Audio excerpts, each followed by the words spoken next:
Hola, ¿qué tal? Bienvenidos al Interrogatorio. Soy Silvestre López Portillo. El invitado del día de hoy es un joven, todavía joven, obviamente, que ha participado en más de 11 telenovelas, 4 series de televisión, 12 películas, más de 8 obras de teatro.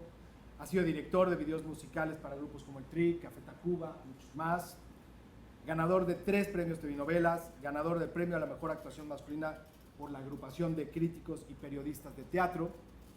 Diosa de Plata al mejor actor de cuadro por su papel en La Dictadura Perfecta. Y por si fuera poco, hasta DJ en sus ratos libres. Cuentan la leyenda. El Interrogatorio y la Universidad de las Américas Puebla le dan la más cordial bienvenida al actor Osvaldo Benavides.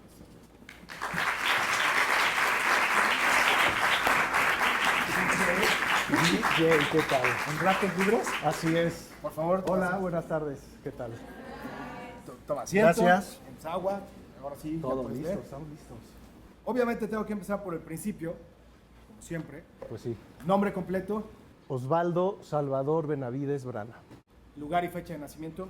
14 de junio del 79, Chilango. ¿Quién es y qué hace tu padre? Mi padre es Lorenzo Benavides. Él trabajó muchos años en publicidad. Mis primeros trabajos sin querer, de donde cobré como niño, fueron gracias a él. A pesar de que después, en el tiempo, él fue el que más dudaba por mí con mi carrera de actuación. Y bueno, ahora es un señor que está retirado y que vive tranquilamente.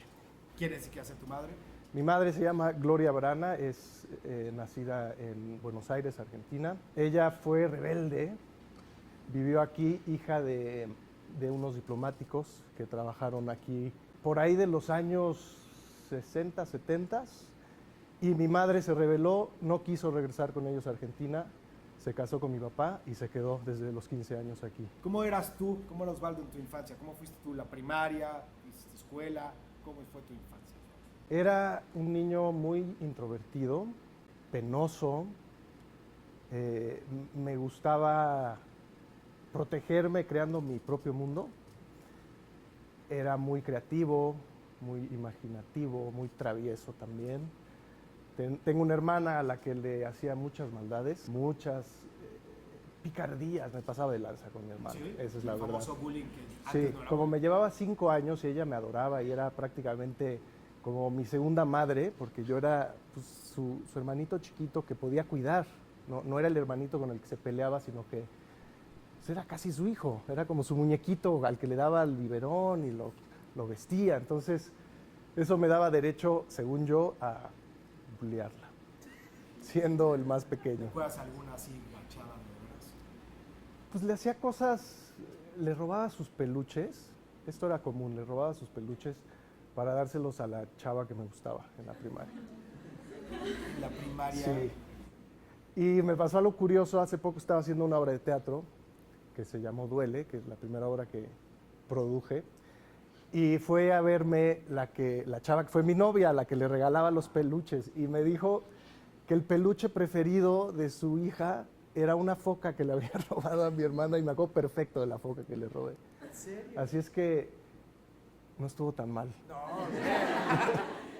excepto lo que diga tu hermana, ¿no? Que extraña su foca, a lo mejor, pero... Pero fue por una buena causa. Sí, Ahora una niña pequeña es feliz gracias a esa foca. estoy de acuerdo. Uy, ya le contaste eso a tu Sí, sí, sí. Le encantó. Pues sí, obviamente. Buena historia. A ver, 1992, el abuelo y yo, ¿cómo entras al mundo de la pantalla, de la tele, de todo? ¿Cómo fue? Pues fue de chiripa, de rebote. A mí me gustaba actuar desde muy pequeño. De hecho, antes de que me gustara actuar en la escuela, en las obras de la escuela, jugaba a que era director. No sé por qué, porque en mi familia nadie era director ni estaba relacionado a las artes, ¿no? Por ahí mi abuelo argentino, el papá de mi mamá, era el único como que le gustaba la música y más acercado a la bohemia y al reventón, pero tampoco conviví mucho con él. Por alguna razón me gustaba jugar a dirigir y me imaginaba en sets de películas de acción y jugaba a que repetía una toma una y otra vez. Después me di cuenta que eso es bastante tedioso. Pero eso jugaba y después me volví el actor berrinchudo que siempre quería ser el protagonista en las obras de teatro de la escuela, de la primaria. Y luego, por azares del destino, realmente conocí a un productor, a Pedro Damián, que hacía El abuelo y yo. Lo conocí, vaya, mi mamá se estaba haciendo las uñas o algo así en el salón de belleza, donde le estaban cortando el pelo a Pedro y se lo cortaba Mike, que era quien me cortaba el pelo a mí. Yo odiaba que me cortaran el pelo, pero Mike me conocía porque yo era el niño el que odiaba que lo tocara y sabía que me gustaba actuar en la escuela. Y fue Mike Salas, el que le dijo a mi mamá y a Pedro, oye, tu hijo le gusta actuar, tú vas a hacer una telenovela, ¿por qué no se conocen y llevas a tu hijo? Y me llevó mi mamá a Televisa a conocer a Pedro. ¿Así, sin nada, así? Así, O sea, así te o sea, a lo llevo, mejor tu papá. Pedro se quería ligar a mi mamá. Ah, bueno. No, eso es broma. Conozco a Pedro, somos buenos amigos. Era una broma. Fue así, yo creo que Una así charla, se presentan conversación, las así. oportunidades. Pedro dijo, bueno, tráemelo, veamos. No se pierde nada, me imagino que eso pensó Pedro. Lo conocí, tuvimos una juntita ahí en su oficina en Televisa, me vio y me dijo, ok, vamos a ver. Y a raíz de esa junta empecé un proceso de prueba junto con Gael García, para ver quién se quedaba con el protagonista, y entramos ahí a ejercicios, sesiones con los directores. Al final se lo quedó Gael, pero yo me quedé en la telenovela, ¿no? Entonces estaba feliz de que de un día para otro tuviera la oportunidad de pues, actuar. Y recuerdo muy bien que mi madre, regresando después de que me hicieran la invitación a actuar, me dijo, ¿qué onda? ¿Quieres o no quieres? O sea, tú dime. Y pues la respuesta era obvia, ¿no? Además, implicaba no ir a la escuela. ¿Qué edad tenías? Para ese entonces, como 10 años, que era previo a empezar la novela, y la novela empezó cuando yo tenía 11, 12 años. Si ahorita te dice tu hijo de 10, papá, yo voy a la novela. Jamás Vas a la escuela. terminas la escuela. Sí, no, mira, yo fui feliz y no había manera de que yo hiciera otra cosa. Y agradezco que mis padres, con sus objeciones, igual pudieran apoyarme, ¿no? Pero yo creo que la gente, cada persona hace lo que hace. Nosotros como padres, pues los tratas de guiar a tus hijos y darles las mejores herramientas, pero al final, si tu hijo va a hacer una u otra cosa, lo va a hacer con o sin tu ayuda. Entonces mejor es ayudarlos.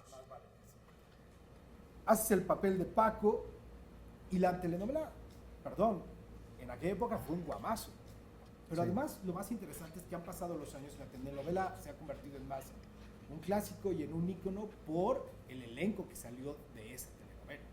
Eran un grupazo. ¿Quiénes estaban contigo? Estaba, bueno, Gael, estaba Diego, estaba Ludvica, Flor Eduarda, Gurrola, estaba Jorge Poza, que son como los que seguimos actuando y todavía nos reconocen en la calle por esa novela. Estaba Eugenio Polgovsky, que ahora se volvió un muy buen documentalista.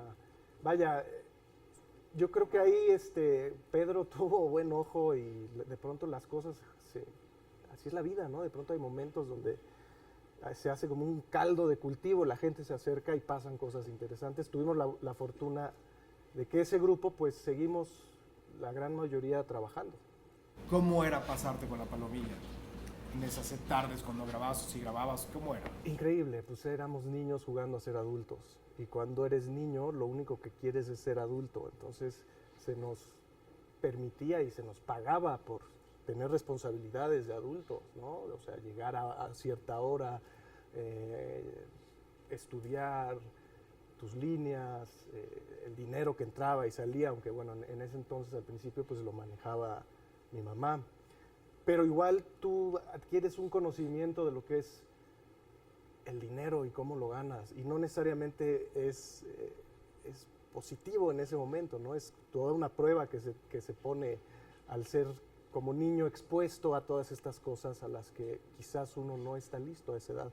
Por eso, regresando a tu pregunta de los hijos, pues esa es la parte en la que yo diría, híjole, hay que tener mucho cuidado porque exponer a un niño a ese mundo de adultos puede tener sus consecuencias. Tú sí agarraste y dijiste, me quiero comprar tal cosa, dámelo, es mi dinero, yo me lo gané. Y tu mamá te dijo, no te voy a comprar. Sí, sí me lo voy a comprar. Varias veces.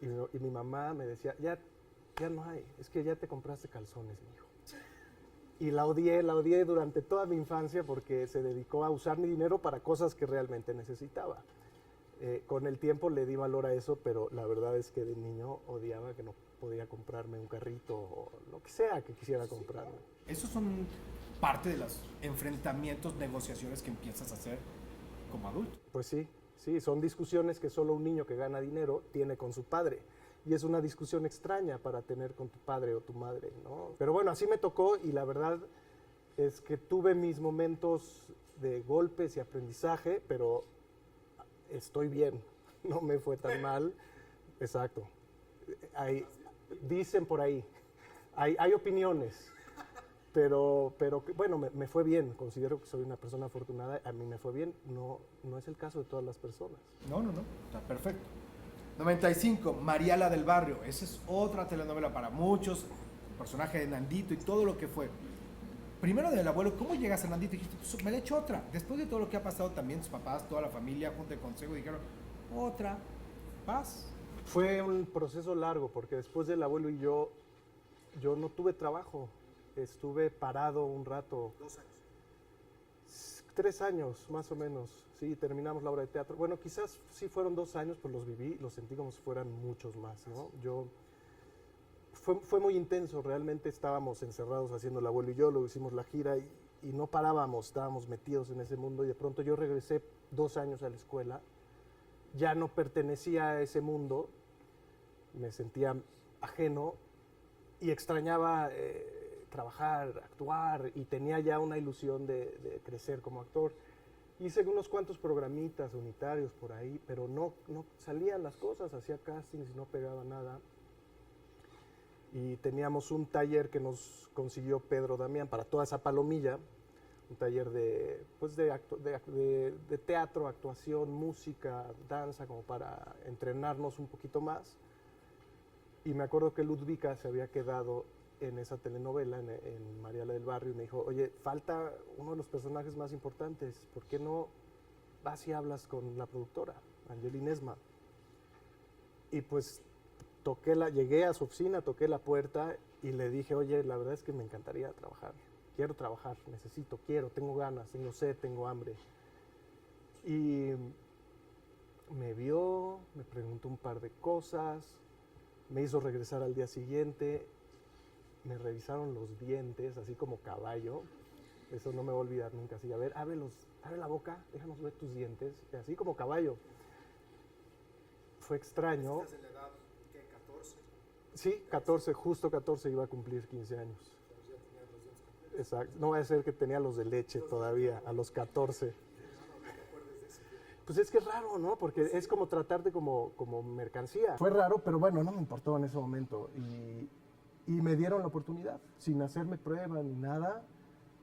Angeli vio algo en mí, o no sé en qué se basó para tomar su decisión.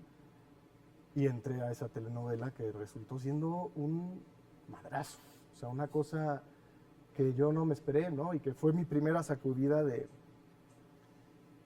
fama y de confusión de quién soy, qué hago aquí, qué es esto.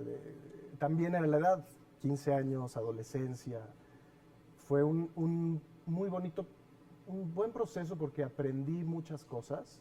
Yo creo que fue uno de los primeros golpes duros que me di de yo como persona confrontándome a quién soy, qué quiero, de qué se trata todo este desmadre. Y eso vino después de terminar la novela, porque la novela era trabajar día y noche sin parar, ser una máquina de horas de trabajo y de pronto ya ni saber qué estás haciendo. ¿Qué es lo que se aprende? ¿Qué te entristeció más y qué es lo que más te gustó de ese proceso?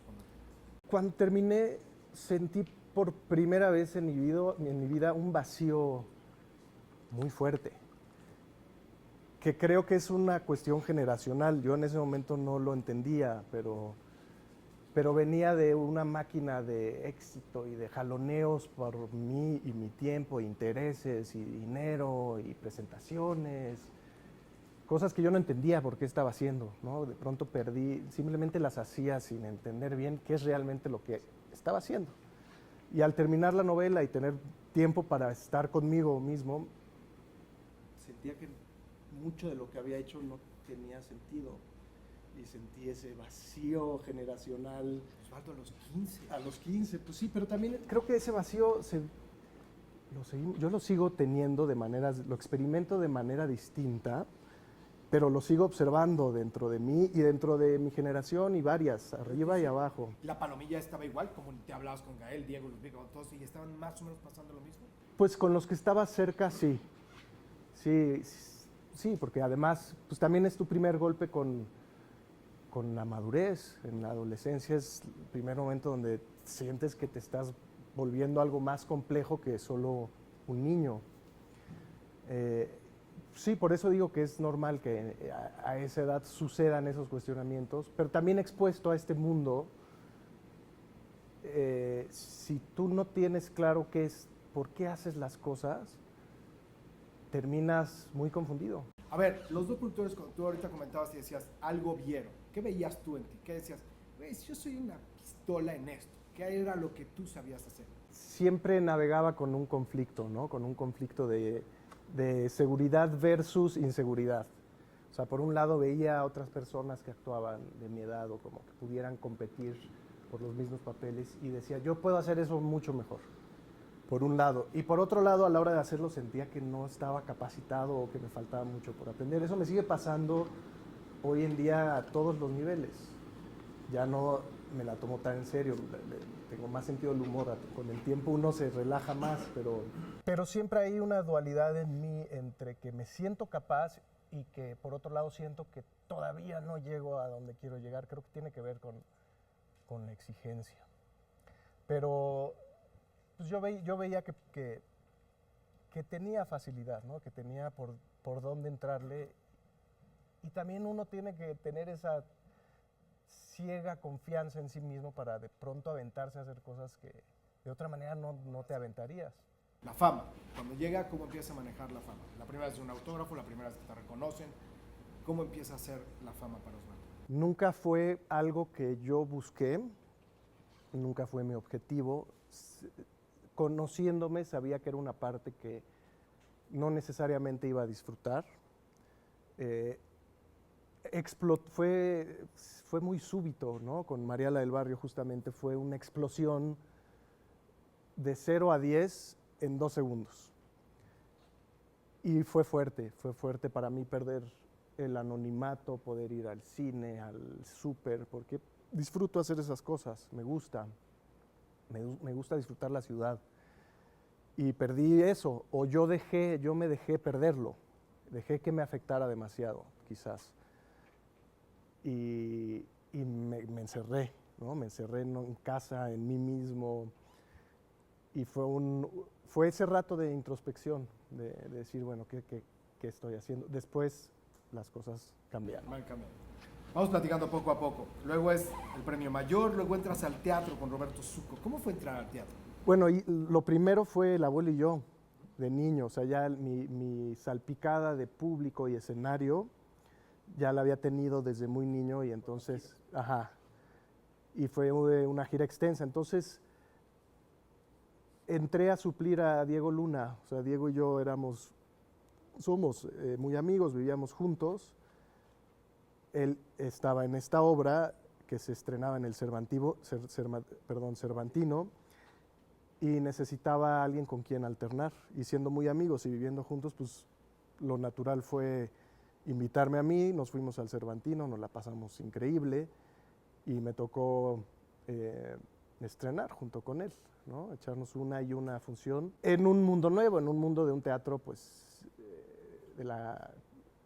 cultural, o sea, un teatro no comercial. También eran otras épocas, no existía el teatro comercial como lo hay ahora, y fue una experiencia interesante con personas muy talentosas, actores de alto calibre. Daniel Jiménez Cacho. Así es, Julieta Gurrola. Vaya, era un gran elenco en esa época, y lo siguen siendo, son grandes de la actuación. El iluminador, ¿te acuerdas quién era? Esa obra es el papá de Alejandro Luna, sí. El papá de Alejandro. Claro. Exactamente. Su asistente fue, Y escenógrafo. y escenógrafo fue con quien tú trabajaste después. Ballina. Alejandro Luna, fue Ballina. Ballina, su sí. asistente. Bueno, Ballina ahorita es uno de los mejores escenógrafos que hay, premiados internacionalmente, ¿no? Y he tenido la oportunidad de trabajar con él. Ahora hicimos esta obra de teatro que se llama Duele y es talentosísimo. Te sigo amando, preciosa, y de repente, en 1998, surge La Primera Noche. Así es. Cine. ¿Ya tenías ganas de hacer cine? Sí, cine era lo que quería hacer, era lo que jugaba a hacer. ¿Por qué? A ver, la tele te da masividad, el teatro te da las tablas, ¿qué te da el cine? Mira, yo creo que, ¿por qué quería cine? Porque estuve expuesto al cine desde muy pequeño y era ávido consumidor de cine y me encantaba el cine. Algo me pasaba al verlo, me sentía atrapado por la magia del cine, cosa que es común, nos pasa a todos los que nos gusta el cine. Y de esa manera, queriendo así al cine, fue como naturalmente como actor se volvió mi meta, el cine, porque era como cumplir un sueño, hacerlo realidad. Entonces, pues, al jugar a hacer cine desde niño y después empezar a actuar, lo natural fue querer estar en un set de cine para ver cómo era eso a lo que yo jugué tantos años. ¿Y cómo fue cuando llegaste con Alejandro Gamboa la primera? Me encantó, lo disfruté mucho.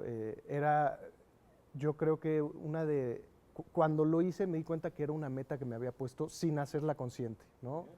Cuando llegué a ese set y desde los ensayos y la manera en cómo se filma el cine y el ritmo y la familia que se crea por 2 meses, la intensidad del cine, esta burbuja que haces dentro de la realidad que vives, me enamoró.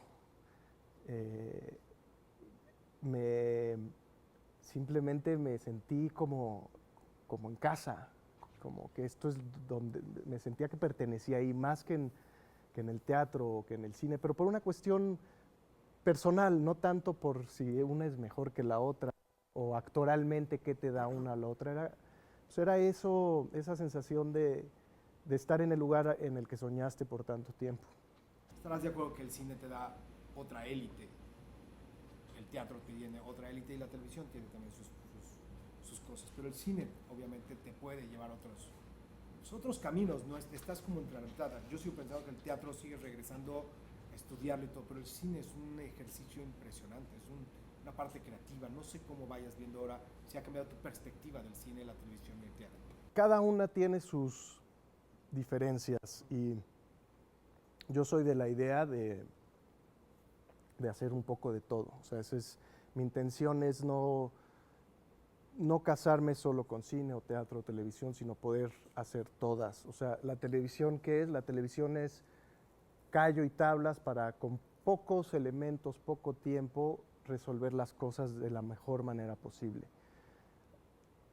Actuar en televisión y actuar bien en televisión es más difícil que en las otras dos, porque no tienes tiempo, los libretos a veces, por lo general, son malos, es muy apresurado, no hay manera de preparar, de ensayar, y eso hace que la verdad como actor salga muy distorsionada. El teatro es lo opuesto, el teatro es mucho trabajo, análisis, y en el teatro, a diferencia del cine y la televisión, pues no hay truco. O sea, en el teatro los que actúan y se nota y el público lo sabe, y los que no aguantan.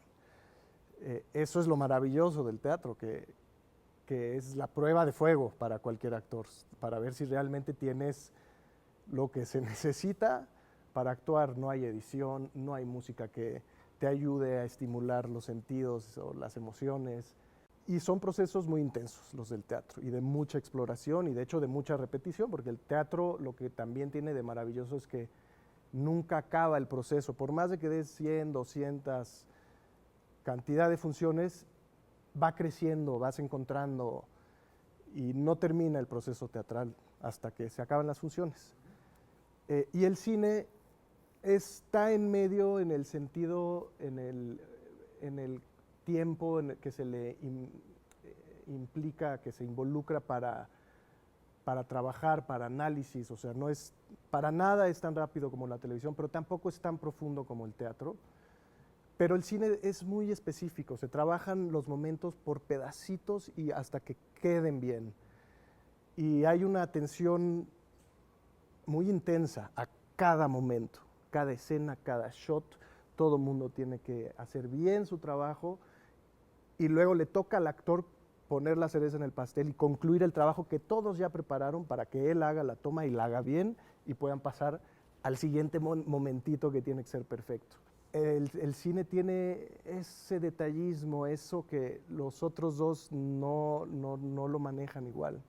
Entonces, respondiendo a tu pregunta en estatus actoral, pues yo creo que las tres ayudan, ¿no? La televisión te da una exposición que necesitas si quieres meter gente al teatro, porque tú quieres meter gente al teatro para poder hacer más obras de teatro, y también al cine para seguir haciendo películas. Quieres hacer buen teatro que sea exitoso para que la gente que te ve en la tele o en el cine sepan que van a ver un trabajo de un actor que sabe hacer lo que hace y que lo hace bien y que te gusta su trabajo. Y el cine lo que tiene es que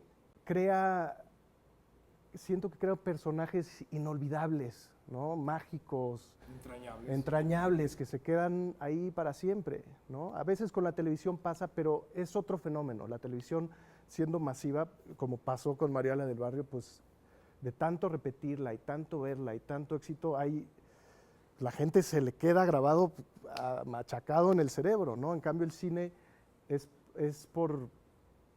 porque te encanta. Te avientas la segunda de la noche, luego regresas a Locura de Amor en televisión y luego es muy interesante, pero para muchos te diste a conocer también en Por la Libre. Sí. Por la Libre a mí se me hace una película bastante simpática, me divertí mucho y te toca trabajar con una Ana de la Reguera en su ópera prima.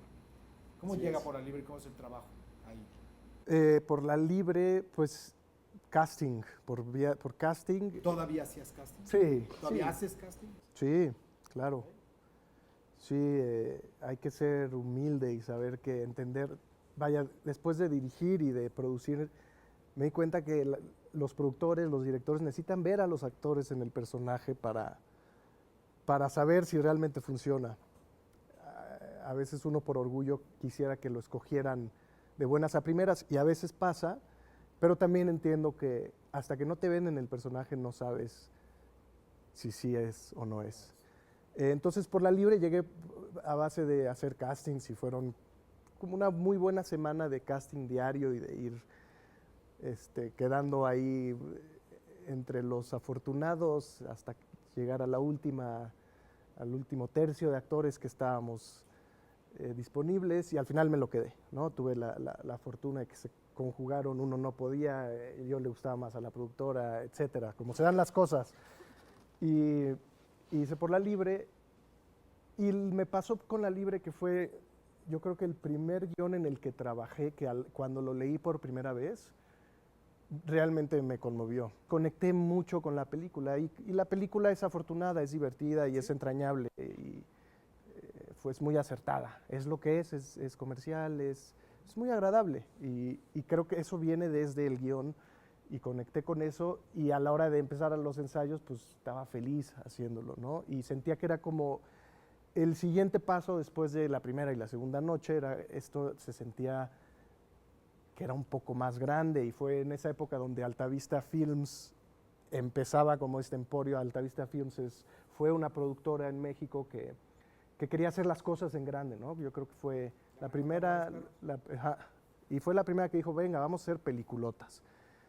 Pasaron muchas cosas entre lo que querían y lo que terminó sucediendo, pero hicieron buenas películas. Y una de ellas, pues bueno, fue Por la Libre, que le fue muy bien. Entonces me tocó ese impulso de, venga, vamos a hacer buen cine mexicano, bien hecho, que entretenga, que conmueva, y me la pasé increíble. Crecí mucho como actor en el set, manejando mi energía, sabiendo cómo llevar las cosas, porque estaba diario, todo el tiempo, trabajando a cuadro todos los días. Aprovecho el ejemplo con Ana de la Reguera para seguirle un poco. En tu historia, en tu vida, te toca trabajar con una mujer que es su ópera prima. Ya Ana de la Reguera, antes de que fuera Ana de la Reguera o lo que tú quieras, siempre ha sido. Pero, ¿qué pasa cuando te toca trabajar con alguien que es su ópera prima? Desde ese momento hasta esta historia, ¿qué haces con alguien que se enfrenta por primera vez a una cámara y ahora ya eres un veterano, sin importar tu edad, es un veterano en el cine y el teatro? ¿Qué pasa? Bueno, como yo lo tenía entendido, en ese momento Ana tenía ya experiencia, llevaba años actuando. ¿Qué se hace? Pues lo mismo que se hace con cualquier compañero de equipo, jugar juntos, ¿no? Ser equipo. Ana sabía lo que hacía y estaba tranquila, en ningún momento así de que ayúdame por favor. Si me hubiera pedido ayuda, pues con mucho gusto se la daba, pero ella estaba tranquila. Fue un proceso divertido, ¿no? Inclusive Rodrigo Cachero, que hacía al primo con el que conviví, somos buenos amigos, con él pues también fue hacer equipo y pasárnosla bien. Pues también estábamos jóvenes, teníamos Fue un gran viaje. 18 años. Yéndote a Acapulco filmando, perdón.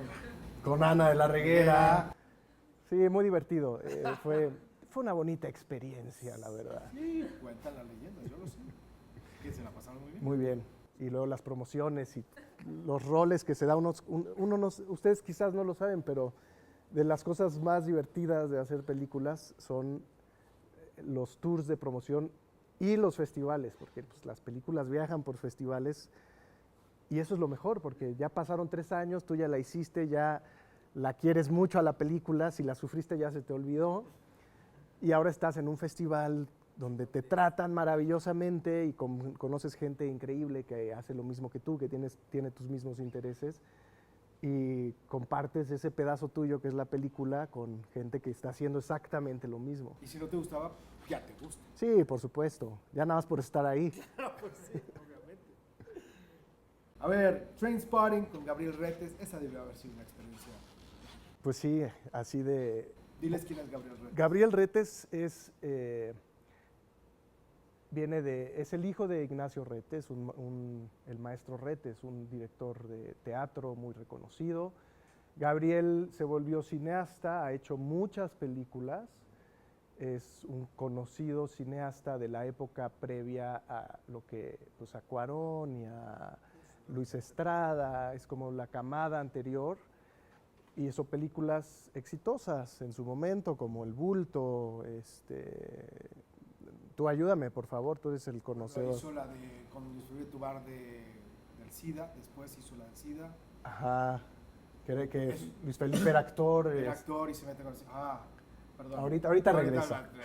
Pero ha hecho mucho, además Retes para El Bulto ya era Retes. Sí, entonces prestigiado director que siempre ha tenido su carácter, su personalidad y que siempre ha hecho las cosas como él quiere. Y me tocó conocerlo. Yo ya había hecho un par de castings para hacer alguna película con él, no me quedé, pero llegó la oportunidad de hacer el segundo montaje de Trainspotting, porque el primero fue con Chucho Ochoa, Roberto Sosa, Gabriela Roel, no me acuerdo quién más. Y años después decidió remontarla con Martín Altomaro, Juan Claudio Retes, Hanna Ralui, y pues fue la historia, no sé si la conocen, pero bueno, es la historia de unos amigos en relación a la adicción de la heroína. La película es maravillosa, la historia es muy buena, es un libro originalmente, y es una montaña rusa de emociones y locura entre las drogas, la amistad, el dinero. Y la producción de esa obra fue un poquito así, ¿no? Me refiero a que fue muy intensa. Conocer a Retes en el teatro fue una experiencia de aprendizaje interesante. Ahora somos cuates, somos amigos, pero a manera de anécdota, pues les confieso que no lo dejábamos entrar al camerino, porque le gustaba dar notas en el intermedio. Entonces, pues no es el momento para que llegue un director a la mitad de la función a decirte qué está mal o qué está bien. Las notas se dan al final del día o al principio del siguiente día antes de dar las funciones. Y pues no lo dejábamos entrar, ¿no? Entonces la relación se volvió un poco de guerra de los actores versus el director. Ahora lo recuerdo riéndome, en ese momento era una guerra muy intensa. Y además el actor, uno de los actores, pues era su hijo. La guerra era realmente Sí, papá e hijo. papá-hijo, era rudo, pero también era parte de lo que necesitaba ese proyecto, como estar en el borde, en el límite constantemente. Piedras Verdes, que bueno, esa es otra experiencia. Seres Humanos. Luego regresas y haces Daniela. Hasta que en el 2002 hay otro proyecto que me gustaría entrar con este proyecto y es las obras completas de William Shakespeare. Sí. ¿Cómo llegas? Eh, Vas con puros cuates. sí, pues igual, Diego Luna, Chucho Ochoa, Rodrigo Murray, siendo amigos, hicieron este montaje. La obra fue un éxito y empezaron a necesitar más actores para alternar. Y así entré, ¿no? A hacer otra vez lo que hacía Diego.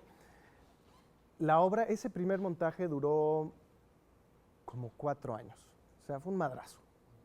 Yo me eché año y medio, algunas iras. Eso fue antes del 2012. Eso fue por ahí del 2002, por ahí. Y esta del 2012 fue la reposición de esa obra, producida por Pedro y Jorge Ortiz de Pinedo, grandes amigos. Y fue muy interesante regresar al mismo personaje, creo que eran como 8 o 10 años después, con todo lo que yo crecí, porque me fui de viaje, hice lo que quería hacer, regresé.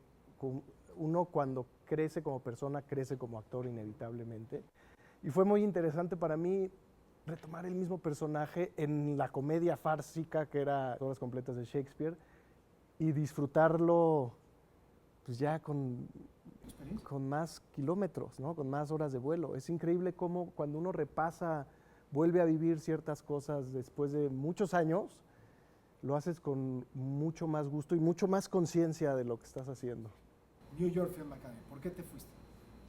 Yo me fui el 2003 Sí, a después de estudiar, Zurdo. después de Zurdo, exacto, que salí ahí de DJ, Así es, de DJ. mi cameo de DJ. Me fui porque ya no le encontraba sentido a lo que estaba haciendo aquí como actor. Con todo y todo, éxitos, toda Sí, experiencia. justo el éxito era lo que no me sabía nada, ¿no? Actuaba desde los 12 años, ya tenía 22, 23 años y no estaba contento conmigo mismo, no sentía que me faltaba crecer, que no estaba en contacto con lo que yo quería y la verdad es que yo me había hecho la promesa de que iba a estudiar dirección algún día y sentía que al no cumplir esa promesa me estaba mintiendo o autoengañando. Aunado a que no estaba contento con lo que se me ofrecía como actor, sentía que era lo mismo una y otra vez y tampoco sentía que yo tuviera las herramientas para dar más de lo que se me pedía. Entonces, a pesar de los quejidos y lamentos de mis padres, mi manager, de que no me fuera, que estaba en gran momento y de que estaba a punto de pasar algo muy importante en mi carrera como actor, decidí dejar todo e irme a estudiar cine en el New York Film Academy, que es una escuela donde si sabes a lo que vas y tienes cierta experiencia, aprendes muchísimo. Pero si no sabes nada, es posible que de ahí salgas directo a donde viniste, ¿no? O sea, directo a trabajar al Starbucks o a lo que de donde venías, pues es una gran herramienta, pero que requiere de preparación para saberla utilizar. Y yo lo disfruté mucho, estuve 1 año y medio en Nueva York, el curso es como un posgrado así de 1 año, muy intenso, mucha filmación, pero por un lado crecí mucho porque me acerqué a las horas de set y dirigí, pero sobre todo crecí como persona, me fui a vivir solo, se me olvidó todo el lujo y toda la comodidad que yo vivía. Vaya, la frase trillada de salirme de mi zona de confort es trillada porque pues en efecto pasa y funciona. Y crecí mucho como persona y me puse en contacto con lo que yo quería hacer, con lo que disfrutaba, sentí que me apasionaba otra vez, ¿no? ¿Qué dirigiste? Pues cortometraje, o sea, en esa época en Nueva York, cortometrajes, y mi primer videoclip para una banda. Después regresé a México y en vez de actuar decidí clavarme en el mundo de la publicidad, pasando primero por el mundo de los videoclips. Y ahí realmente crecí como director. Tengo la suerte de que tengo amigos rockeros. Ángel Flores, que dirigió Piedras Verdes, fue el director de videoclips de los 90s y él me ayudó a conectarme con bandas que necesitaban hacer videos.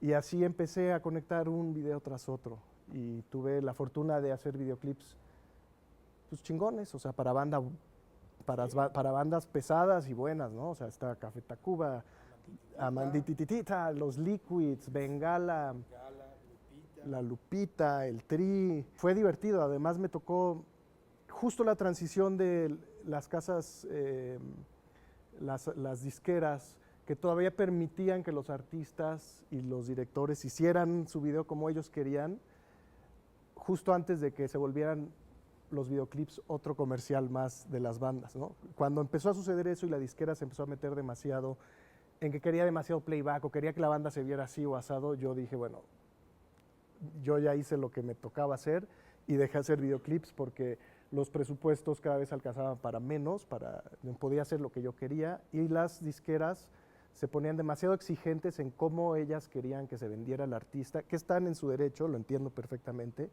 pero no era lo que yo estaba interesado en hacer. Un mundo maravilloso con Luis Estrada, 2006. Ese fue un cameo nada más. Hice una escenita chiquitita al principio de la película. Pero te prepara para lo que viene después. Sí, vaya, Luis Estrada, yo lo admiraba desde que vi Bandidos.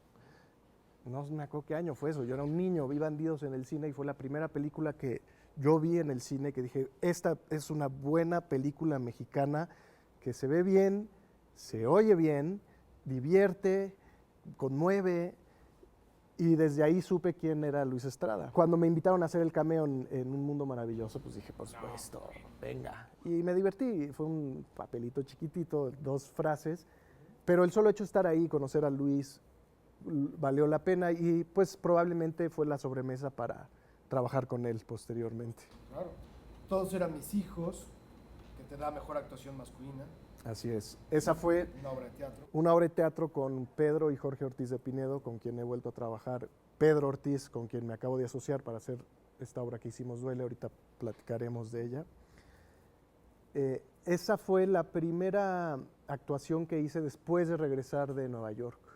Yo estaba clavado en la publicidad y me seguían invitando a hacer papeles, personajes en telenovelas y yo decía que no, y así me eché como 6 años en México diciendo que no a las cosas que me ofrecían. Me cansé de los videoclips, me aburrí de la publicidad y me encuentro a Francisco Franco, el director de teatro en Televisa. Yo estaba dirigiendo unos capítulos para una serie que se llamaba Hermanos y Detectives y me dijo, yo quiero que tú hagas un personaje en la obra que voy a hacer, es un Arthur Miller, y estarías increíble.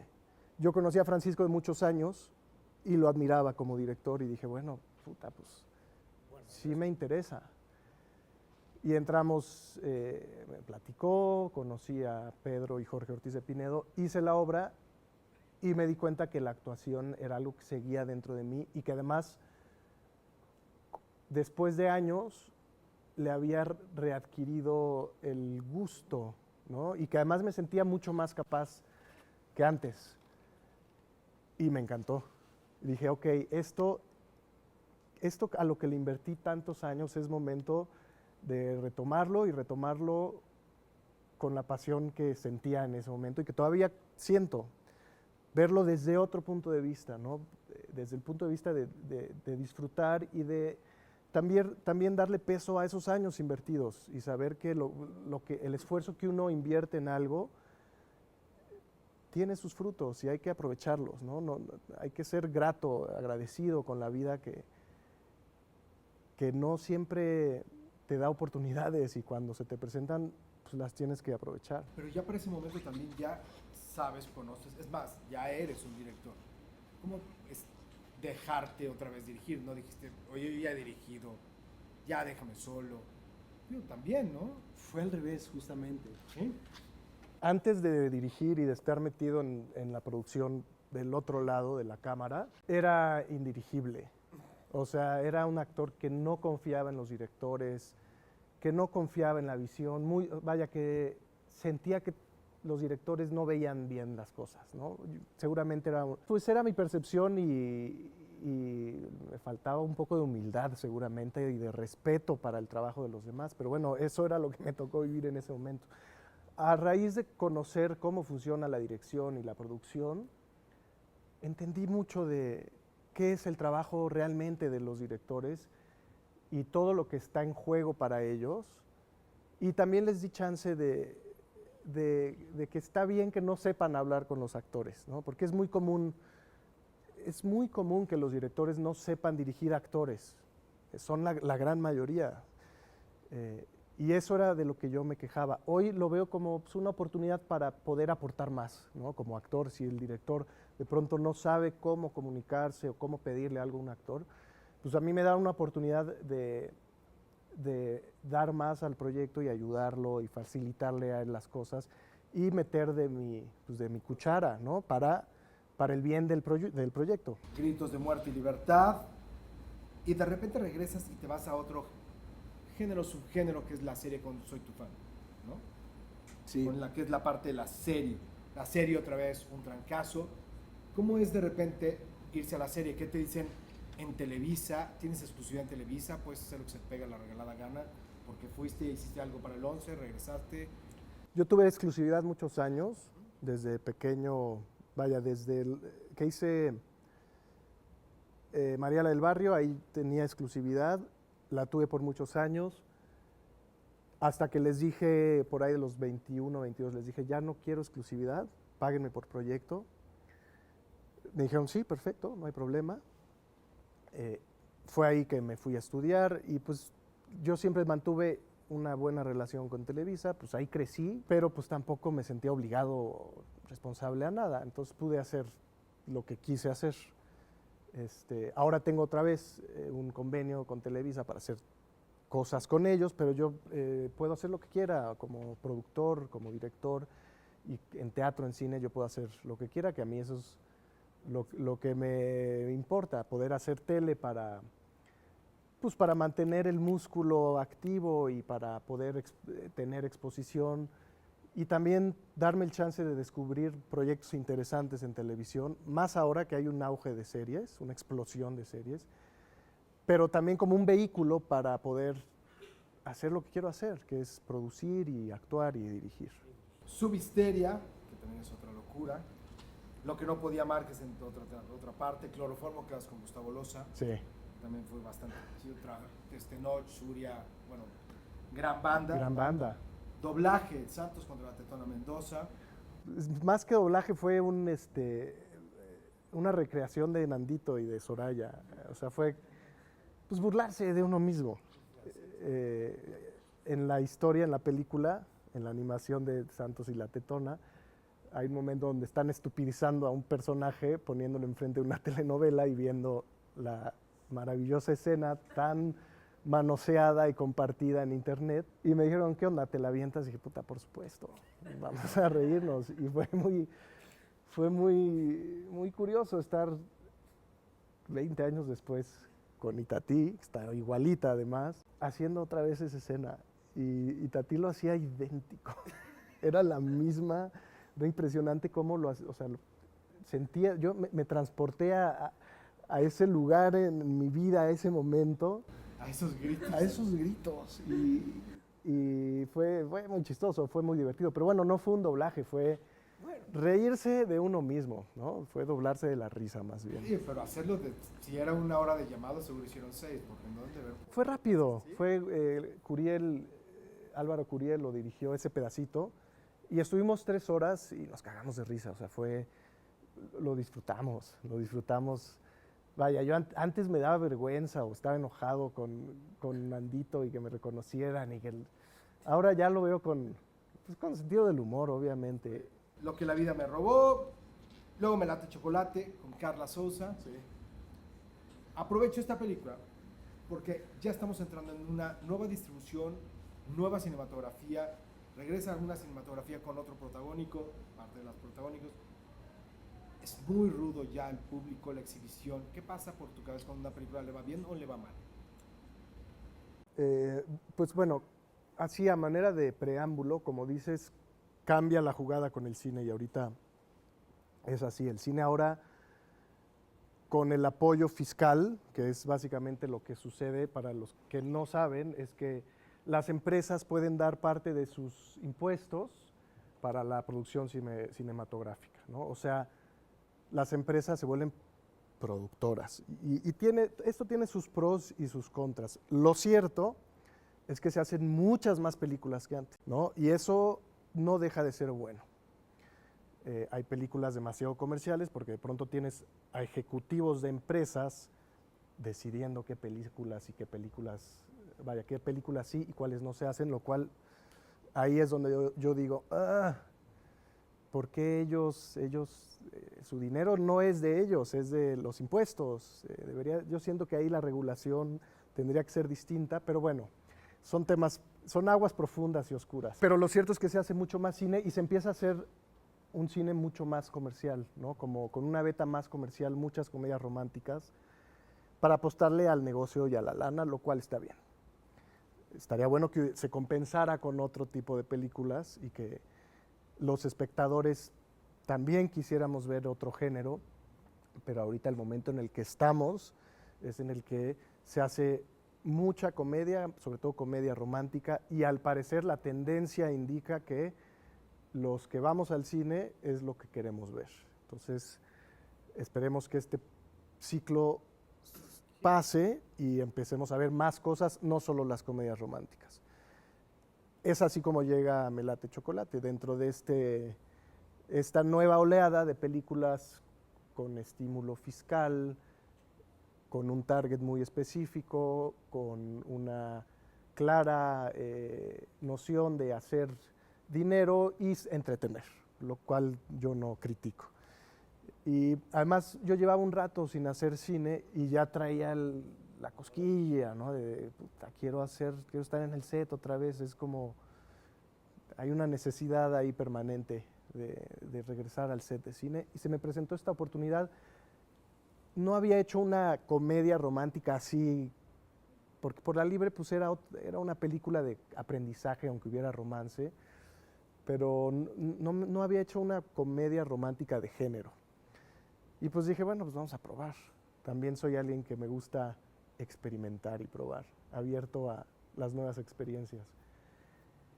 Y a pesar de ser una peli pequeña, una producción moderada, para lo que se esperaba le fue muy bien a la película.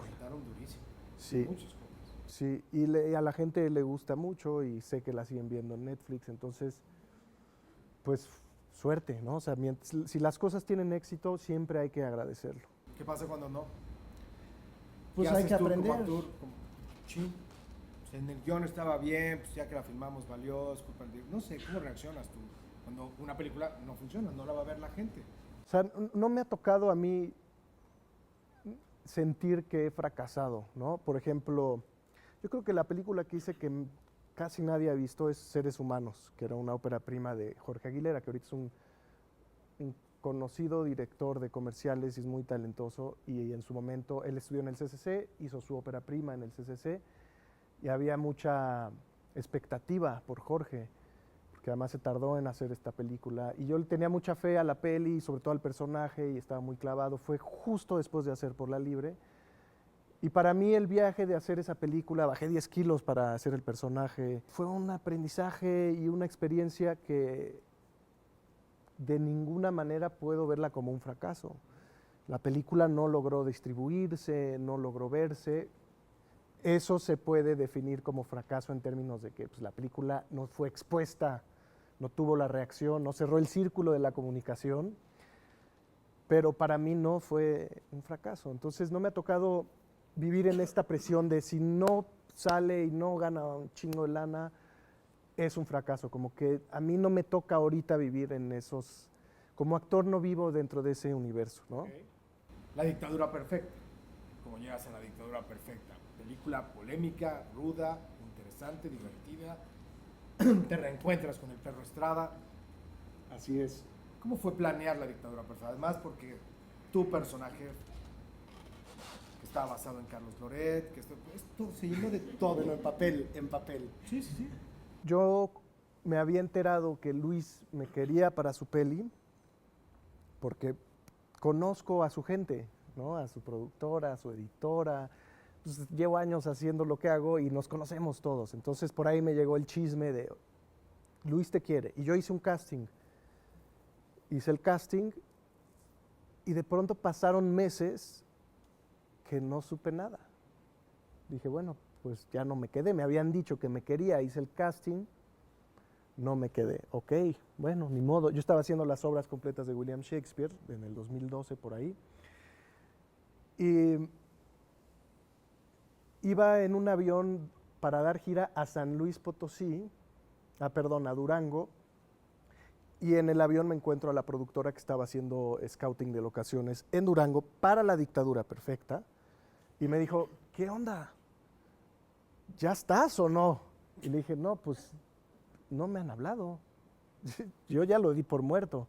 Dice, no, es que todavía, güey, háblale al perro. Y me enteré que lo que había pasado es que a Luis no le había gustado mi casting porque no fui caracterizado. Entonces, cuando me dice esto la productora en el avión, antes de despegar yo hice 3 llamadas para el asistente de dirección, la editor, así de qué pasó y qué hago. ¿Qué hago para ser considerado otra vez o para ver a Luis? ¿Qué hago?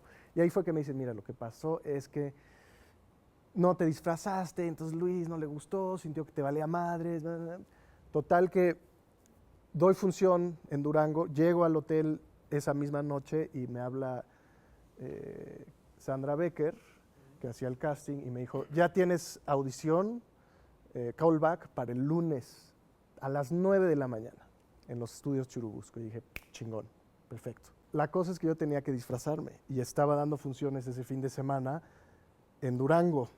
Y yo viajaba, daba viernes, sábado, el domingo viajaba a México, llegaba en la tarde y tenía solo esa tarde del domingo para ir a comprar el disfraz, porque pues yo no tenía el disfraz de reportero, ¿no? El chalequito, los cargo pants. Entonces le hablo a la mamá de mis hijos, ¿no? Y le digo, tenemos que encontrar, o sea, aterrizo, veme a recoger. Ya estaba mi hija Sofía, ya había nacido, tenía meses de nacida. Y le digo, pasen por mí y nos vamos directo a un centro comercial a comprar la ropa, porque a primera hora el lunes tengo que tener esa ropa. Dicho y hecho, pasan por mí, vamos a Perisur y pues recorremos todo el centro comercial, ¿no? Y encontramos la camisa, el chaleco, las botitas, pero me faltaba lo que me habían dicho que era el elemento esencial, que eran los pantalones cargo, ya saben, esos que tienen las bolsitas aquí a los lados. Y no había uno solo en toda la tienda. Y pues yo ya me había resignado, iba empujando a mi hija en la carriola y me doy cuenta que le falta un calcetín. ¿A tu hija? A mi hija, se le cayó un calcetín. Y digo, bueno, pues voy a buscar el calcetín. Y dije, no, y lo pensé así, tal cual, en ese momento, no vaya a ser que voy a encontrar el calcetín donde están los pantalones. Y regresé a una de las tiendas que están en el extremo de ese centro comercial, donde dije, yo creo que ahí se le cayó, porque ahí estuvimos más rato. Y regresamos a esa tienda y había un rack de ropa de salida, o sea, era chiquito y era la ropa que ya iba de salida de descuento y que yo ya había revisado y no había encontrado nada. Pero veo el rack, veo el calcetín abajo del rack y dije, voy a buscar una vez más aquí. Y oh maravilla, que ahí estaba el único pantalón de todo el centro comercial, cargo de mi talla, estaba en ese rack de salida donde mi hija había accidentalmente, o no, tirado el calcetín. Y en ese momento me di cuenta que esa película pues, era para mí, ¿no? En el momento en el que las cosas se dan así, dije, ok, me tranquilicé, hice el casting relajadísimo al día siguiente, porque ya sabía que era mío el personaje. Al terminar el casting, llegó Luis y me dijo, cabrón, me hubieras ahorrado 3 meses, cabrón, si hubieras hecho este casting hace 3 meses, porque yo me seguí buscando personas y eras tú, nada más por no ir disfrazado, perdí el tiempo, ¿ya ves? Y así fue como llegué a La Dictadura Perfecta. Y fue una experiencia muy, muy interesante, porque Luis es un director hecho y derecho, es un tipo que sabe qué es lo que quiere y no quiere ni más ni menos de ti como actor. Es el primero que llega al set, el último que se va, es muy estudiado, realmente es admirable lo que él hace.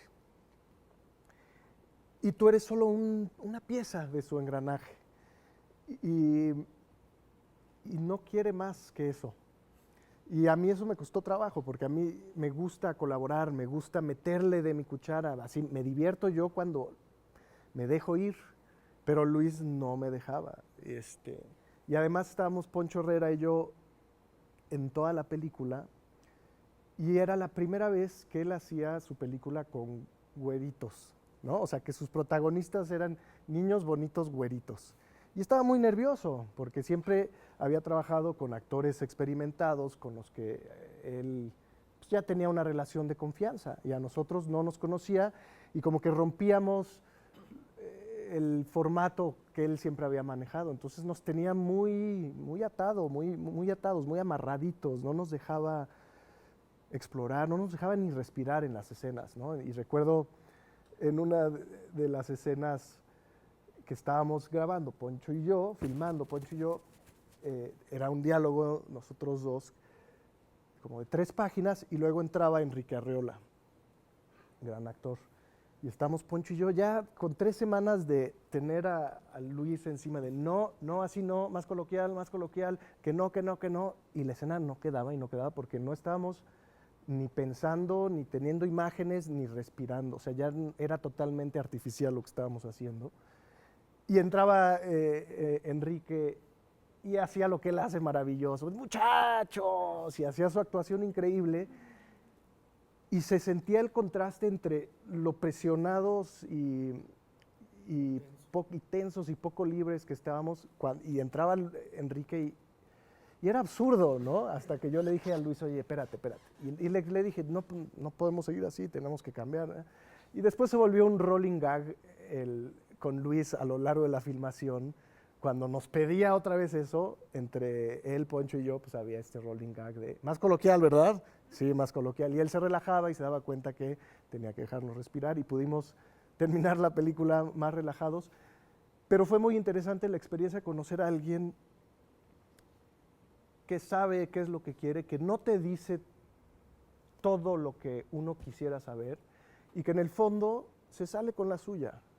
Tiene tanto colmillo, tanta experiencia y se sale con la suya no solo en el set con la actuación, sino con la producción de la película y el éxito que tiene la película, ¿no? Porque pues, está toda la historia de que era socio de Televisa, Televisa se salió porque la vieron y se asustaron o no les gustó. Pues era una película fuerte, ¿no? Que hacía referencias muy directas. Sí, el presidente, Nieto, la relación con casos. Televisa, sí, todo. Entonces, pues Televisa dijo, yo no sé, pero imagino que no se quiso meter en líos. Y aún así Luis logró sacar la película en grande y fue un éxito en taquilla. Cuando la filmaron no decías, ¿qué estamos haciendo? No, yo estaba feliz. Feliz, así de, claro, esto hay que hacer, de esto se trata.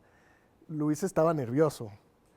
Luis estaba nervioso porque decía, esta es la película en la que más me estoy dejando ir y no sé qué va a pasar. Y mi socio es Televisa y está dura.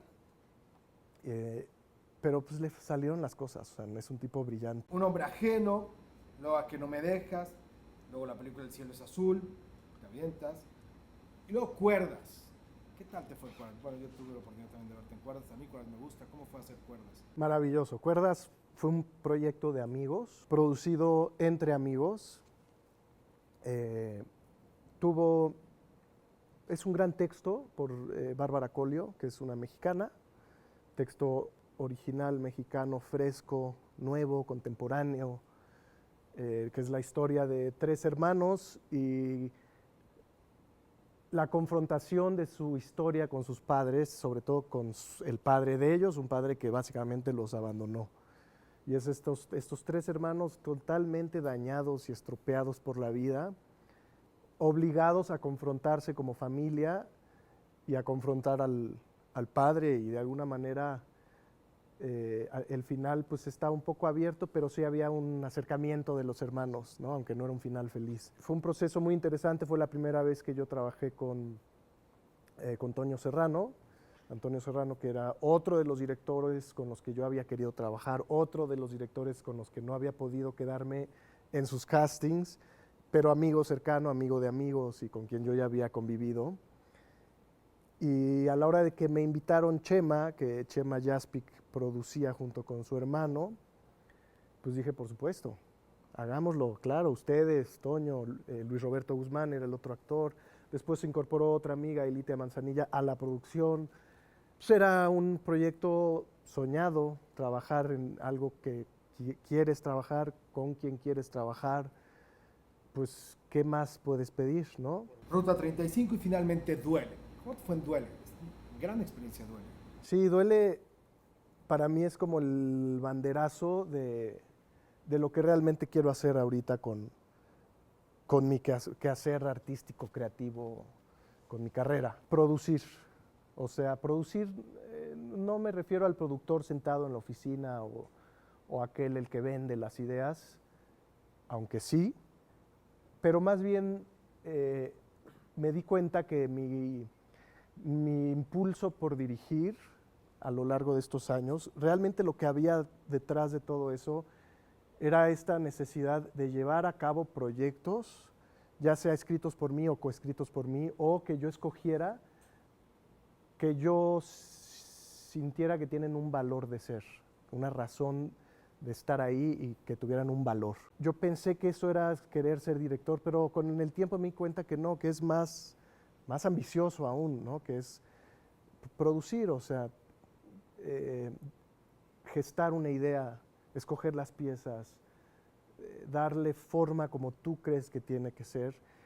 Y es como lo dice una querida amiga, que es, pues tú cocinas el pastel y tú lo terminas, tú le echas los ingredientes, tú te haces responsable del todo, no nada más de la dirección o de la actuación, sino de todo esto, y con la intención de que conecte con la gente, de que entretenga y que conmueva, ¿no? Entonces, pues Duele fue, de todos los proyectos que llevo años trabajando, este fue el primero que se concretó y que salió allá afuera. Yo encontré este texto, Ludvika Paleta y yo somos muy buenos amigos desde la infancia, fuimos novios hace como 4 vidas y mantuvimos la amistad. En una cena, pues le dije, oye, tenemos que trabajar, hagamos algo tú y yo y produzcámoslo, o sea, como trabajemos juntos y aprendamos juntos y hagamos algo que valga la pena.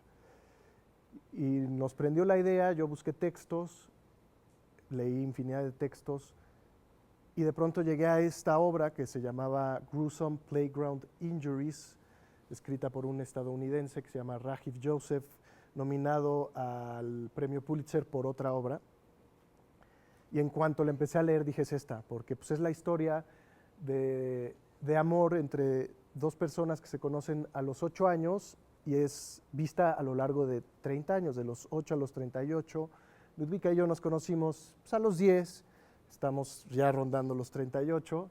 Entonces, la obra tenía sentido, porque en sí el texto hablaba del amor y el dolor, y era una historia escrita con mucho sentido, es una historia escrita con mucho sentido del humor, y podría verse como una comedia romántica, pero no lo es mucho más profunda que eso, y es muy dolorosa, por eso le pusimos Duele. El texto en sí, por sí mismo, se mantenía, y para mí tenía los ingredientes suficientes para compartirlo con la gente, ¿no? Hablar del amor de esa manera, del amor estamos muy acostumbrados en esta cultura, en esta sociedad en la que vivimos, de tomar lo bueno, lo que nos acomoda, lo que nos gusta, y lo opuesto, lo que nos incomoda, lo que se siente feo, lo que es desagradable, lo ponemos debajo del tapete y pretendemos que no sea parte de la experiencia. Lo cual solo crea sufrimiento, porque lo cierto es que la vida es las dos cosas, ¿no? Lo positivo y lo negativo, lo luminoso y lo oscuro. Y esta obra así trataba al amor y a la relación de estos dos personajes, desde lo más bonito y tierno y luminoso del amor hasta lo más oscuro. Y creo que por eso era importante enseñarlo hoy en día, porque tenemos que estar abiertos a estar expuestos a lo bueno y lo malo. Sobre todo si queremos lo bueno, lo que nos gusta, tenemos que saber que nos va a tocar el otro lado de la moneda. Y además, con la historia que Ludvika y yo tenemos como amigos, pues hacía completamente sentido, hasta desde el punto de vista comercial.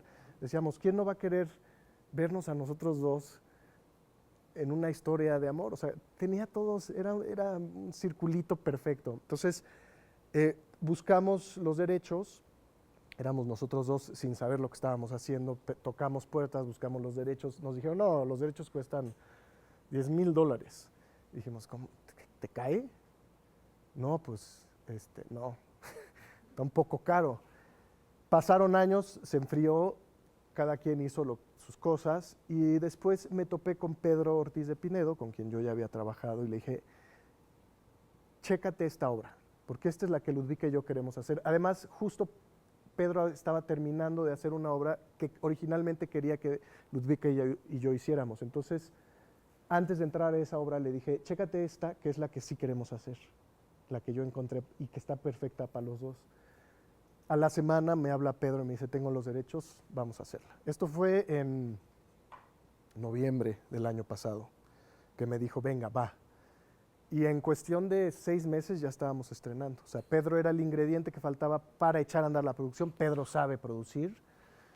Él fue el que nos enseñó a producir y que de una manera muy que le agradezco, Pedro pues, nos abrió su know-how de cómo se produce, y no cualquiera, porque pues lo que uno aprende a lo largo de la vida no se lo comparte a cualquier persona, no es algo el conocimiento no es algo que se regala a quien sea, se comparte con quien crees que puede hacer buen uso de él, ¿no?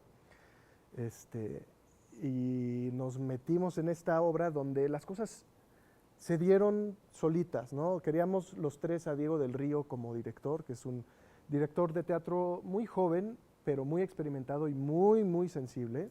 ¿Es de aquí? No sabía. Te pensé egresado de la universidad. Ah, pues ahora lo sé y ahora veo por qué.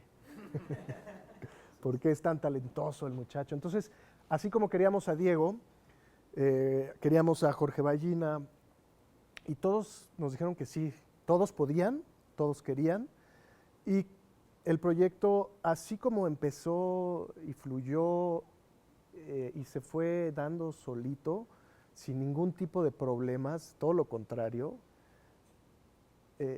así le fue, ¿no? Estuvimos una temporada de 10 semanas en el DF, dimos funciones aquí hace no mucho, probablemente regresemos, y fue un éxito porque pues, cumplía con todo, entretenía, divertía, hacía reír, conmovía, y para los que les gusta llevarse el teatro a casa, tenía esa opción, se lo podían llevar a casa o a la cena para poder platicar. Entonces, Duele para mí fue como un gran acierto y mi primer trabajo como productor en el que pues es muy gustoso cuando le atinas, ¿no? Realmente le atiné porque sé que los proyectos, algunos tendrán más éxito que otros probablemente sean un fracaso y habrá que aprender de ellos. De los fracasos se aprende, los éxitos se festejan, pero este éxito pues fue para mí como una prueba, una muestra para impulsarme a seguir haciendo eso, ¿no? A decir, sí, es por aquí, quiero seguir haciendo esto, quiero seguir produciendo teatro, quiero producir cine, que también eso ya está echado a andar, quiero hacer algún día producir, coescribir alguna serie. Me di cuenta que eso es ahorita lo que me apasiona, que se complementa muy bien con la actuación, ¿no? Porque la actuación, cuando me invitan a hacer algo, pues me encanta, pero cuando yo lo genero, hay muchas cosas más en juego y arriesgas más, te sales más de la zona de confort y todo sabe mejor y aprendes más, ¿no? Si en las partes donde te equivocas, aprendes porque aprendes. En cambio, si no eres responsable, si solo estás invitado, pues pasas por ahí, te la pasas bien. Si actúas solamente en un proyecto, pues aprendes lo que te toca a ti aprender, pero hay lecciones mucho más grandes allá afuera. Y creo que en el fondo esa es la búsqueda, aprender cosas más complejas y más grandes. ¿Y creciendo? Ir creciendo. Bueno, ya se los dejo. A ver, últimas preguntas. ¿Tu mayor vicio? Echar la hueva. ¿Qué es México para ti? Es mi cuna, mi casa, el lugar donde estoy cómodo, donde siento que puedo hacer lo que quiero hacer. Si pudieras vivir en cualquier otra época o en cualquier época, ¿cuál sería? Siempre he tenido mucha atracción a los 60, 70 por la música y el rock. Okay. Sí. ¿Qué te da más gusto pero te da más pena aceptarlo? Placer culposo. Cuando tengo una televisión enfrente, no puedo evitar el morbo de ver telenovelas. Y no es ni para ver qué, bueno, quizás es una mezcla de cosas, entre ver qué es lo que está pasando en ese mundo, ver a mis amigos y reírme un poco de ellos, a veces reírme de mí mismo también. ¿Qué te hace llorar? Me conmuevo ya muy fácilmente por cosas que están relacionadas al amor y a los hijos y a las relaciones humanas. ¿Cuál es tu grosería favorita? Verga. ¿Pudieras hablar con alguien que ya falleció? ¿Con quién sería? Con Buda, ¿no? O sea, como se supone que él sabe cómo está el pedo y qué onda con el cosmos y el universo. Si tuvieras que escribir tu epitafio en este momento, ¿qué diría? Encontró el camino que solo él podía encontrar para sí mismo, se la pasó bien, déjenlo en paz, o sea, olvídenlo, ya fue, move on, fíjense en sus propias vidas. Osvaldo, jóvenes.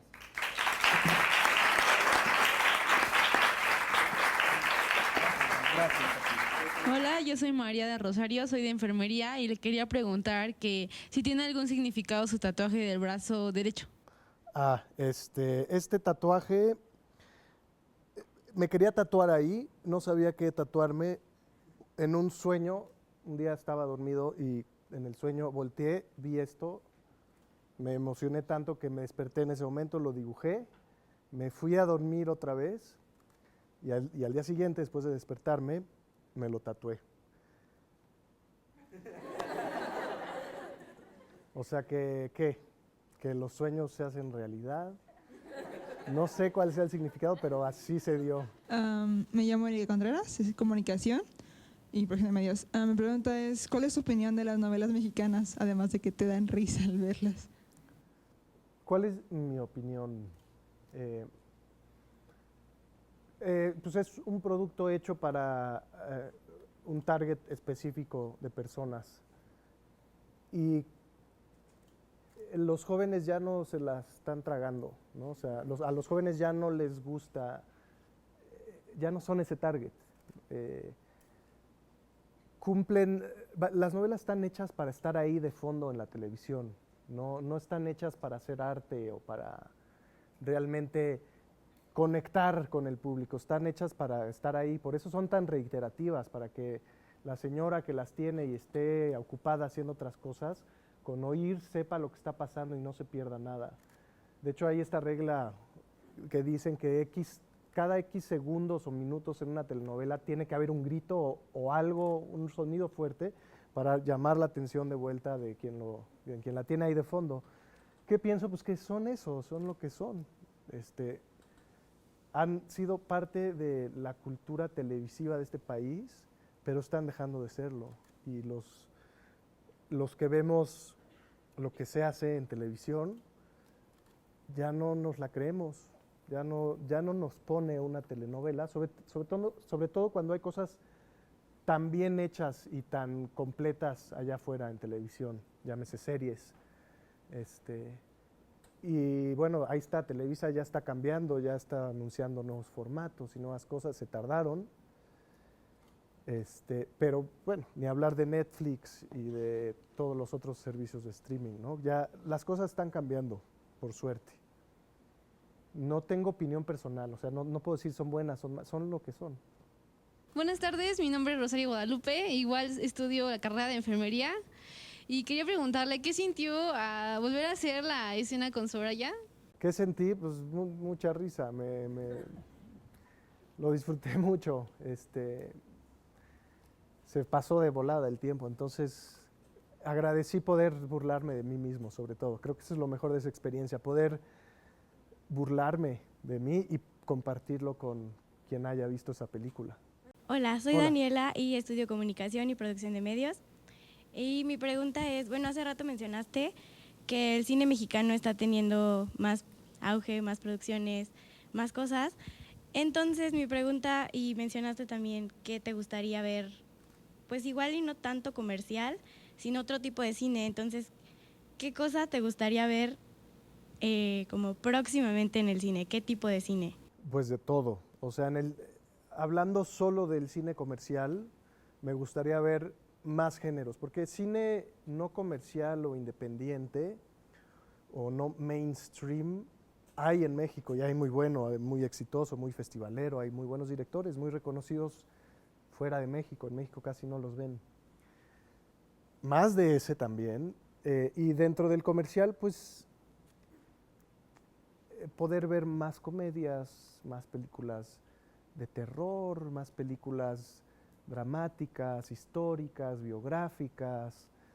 Creo que ahí tenemos que hacernos responsables como espectadores también del cine mexicano y de cuál es nuestro rol en el crecimiento del cine, ¿no? O sea, por un lado están los que lo hacen y por otro lado los que lo pagan y lo compran y lo consumen.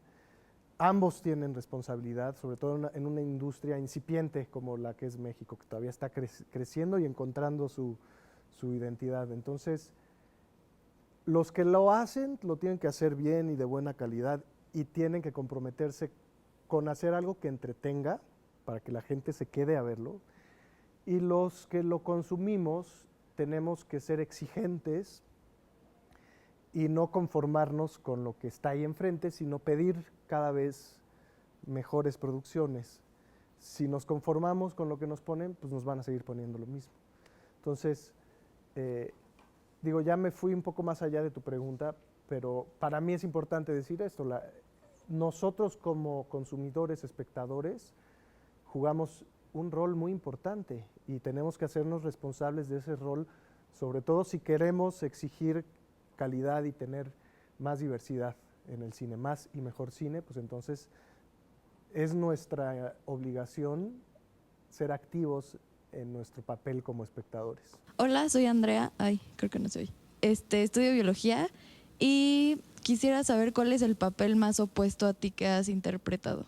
Como que siempre, vaya, es inevitable poner de uno mismo en los papeles, en todos. Siempre hay un pedazo de uno mismo. Y en mi caso siempre hay la búsqueda de hacer algo que no sea solo yo. Entonces, híjole, no lo sé, lo que acabo de hacer con Duele en teatro pues no tenía nada que ver conmigo, ¿no? No necesariamente era opuesto, pero no era yo, ¿no? El personaje no había vivido nada, porque además el personaje lo hacía desde su infancia hasta su edad adulta, entonces realmente no había ningún punto de semejanza en mí. Y creo que la historia se repite. De pronto hay personajes que se parecen más. La primera noche, la segunda noche, pues eran personajes que pareciera que estaban hechos como para mí, para Osvaldo. Pero busco siempre alejarme lo más posible, sabiendo que hay una parte de mí en todos los personajes. Hice en una telenovela un personaje que disfruté muchísimo, porque me dejaron hacer lo que yo quería, básicamente, y cambiar las escenas y todo, que era esta novela Lo que la vida me robó, que era un personaje muy egoísta, muy cabrón, y era divertido, pero pues también era un poquito una caricatura, no se parecía a mí, pero sí tenía una acidez, un sentido del humor fresa dentro de lo que la televisión permite, que yo le imprimía de mi cosecha, pero pues yo tampoco soy así. Entonces creo que es un patrón que busco repetir en los personajes, pero no sé cuál es diametralmente opuesto a lo que soy. Todavía, es que soy, también uno en la vida es muchas cosas, ¿no? Entonces es difícil solo ser una cosa y tratar de ser lo opuesto. Hola, soy Roxana y yo estudio teatro. Bueno, una pregunta es, ¿cómo te preparas tú para los castings y cómo lidias el no tener éxito en uno de ellos? Bueno, lo primero que te diría es, uno se queda no por el casting que hace, ¿no? O sea, cuando un personaje es para ti, es para ti. Inclusive hagas bien o mal el casting, ¿no? O sea, lo importante en un casting es quitar la presión del momento y enfocarse en lo que tienes que hacer, que es divertirte. Yo sé que es difícil porque uno quiere quedarse y se presiona mucho, pero por muy bien que lo hagas, no quiere decir que ese personaje es para ti. Las personas que ven ese casting pueden ver cualquier cosa en ti o en cualquier otro para tomar la decisión de quién se queda en ese personaje.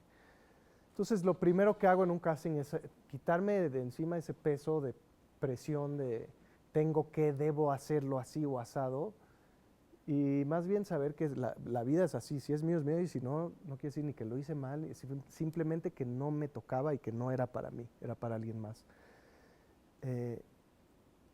Y tratar de hacer el casting lo más relajado posible o relajada, ¿no? En tu caso, que puedas estar en el momento pensando en las imágenes que tienes que trabajar, que las imágenes te las da el texto, y no preocupándote por el diálogo o por hacerlo bien o que se te vea bien, sino preocuparte por el momento de actuar, ¿no? Hay buenos libros y buenas técnicas allá afuera de preparar castings. Hay una página que se llama Samuel French, que tienen muchos textos de teatro. De hecho, es ahí donde yo leo teatro para ver qué obra me gusta. Y tienen muchos libros de castings y preparar castings.